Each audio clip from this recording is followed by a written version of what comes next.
ইন্ডিয়ায় তুমি যদি ক্রিকেট তোমার কেরিয়ার ভাবো, তাহলে আর তুমি যদি ভেবে রাখো যে হচ্ছে তুমি বোলার হবে, তাহলে বস এখন বোলার হওয়া খুব চাপ, ঠিক আছে। তার কারণ যদি তুমি 2026 সালের আইপিএল দেখো, তাহলে বুঝতে পারবে যে হচ্ছে এখানে বোলার হওয়াটা কত বড় চাপ। এখানে চাপ খেয়ে বসে আছে ওয়ার্ল্ড বিখ্যাত নাম্বার ওয়ান বোলার বুমরাও পর্যন্ত। মানে ব্যাপারটা ভেবে দেখো, বুমরাকেও পর্যন্ত যেভাবে মারছে একটা 14-15 বছরের ছেলে, মানে বৈভব সূর্যবংশী, সেই জায়গায় দাঁড়িয়ে এখন বোলাররা ভাবছে বোলারে কেরিয়ার করা ভাই নটা জোক। এক প্রকার সত্যি মানে ব্যাপারটা জোকের দিকেও চলে গেছে এই বিষয়টা দেখতে গেলে। না, আজকের কথা বলবো দিল্লি আর পাঞ্জাবের সেই হিস্টোরিক মোমেন্ট আর সেই হিস্টোরিক্যাল খেলা ভাই, যে খেলা দেখে লোকে বলছে এটা খেলা নয়, এটা হাইলাইট। কেউ মানতেই চাইছে না যে এটা খেলা ছিল। রাহুলের সেই 152 রান করা, 67 বলে 152 রান, রাহুলের ওইটা যেন একবারে ঝড়ের গতিতে, মানে হাইলাইট বলতে গেলে। 1-2 রানের খেলা তো দেখাই যাচ্ছে না বস। যখনই বল আসছে তখনই মাঠের বাইরে বাউন্ডারি পার।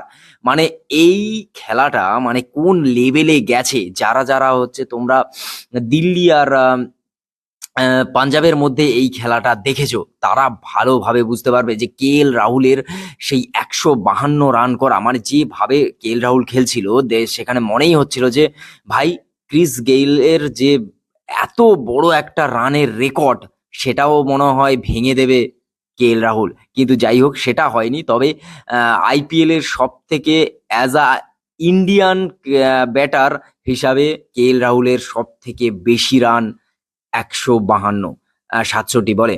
আর তার সঙ্গে কিন্তু নীতিশ রানা কিন্তু বেশ ভালো পার্টনারশিপ হয়েছে। দুজনের প্রায় 220-র উপরে হচ্ছে তোমার পার্টনারশিপ হয়েছে, যেটা হচ্ছে মানে একেবারে কি বলা যায়, সব থেকে বেশি রান করা পার্টনারশিপে দুজনের। এটা একটা বেশ ভালো জিনিস। আর সব থেকে বড় কথা, নীতিশ রানার করা হচ্ছে 91 রান 44 বলে 91 রান, মানে সত্যি কথা বলতে এত সুন্দর খেলা। আর তার উপরে যখন এত রান করে, 264 রান যখন করে, সবাই ভেবেছিল ভাই হয়ে গেছে। পাঞ্জাবের বিরুদ্ধে এত রান করা, পাঞ্জাবের গল্প শেষ বস। কিন্তু তারপর পাঞ্জাবের একের পর এক প্লেয়ার আসে ব্যাট করতে, আর ভাই তারপর হয় হিস্ট্রি।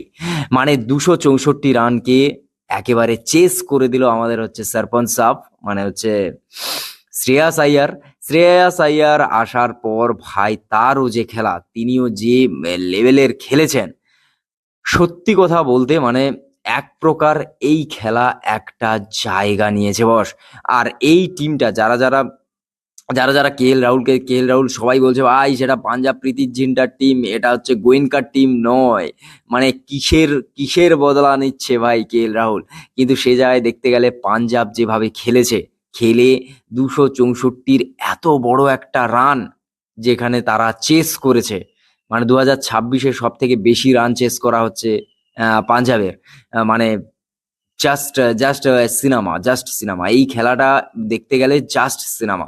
মানে জাস্ট বলতে গেলে যারা যারা এই খেলাটা দেখেছো তারা সিনেমা দেখেছে, ঠিক আছে। আম, মারাত্মক খেলা হয়েছে। খেলা যদি এরকম হয় ভাই, খেলা দেখতে মজা লাগবে বস। যাই হোক, এবার দেখা, আমার তো মনে হয় ভাই পাঞ্জাবকে আইপিএল এর এবারে ট্রফিটা দিয়ে দাও।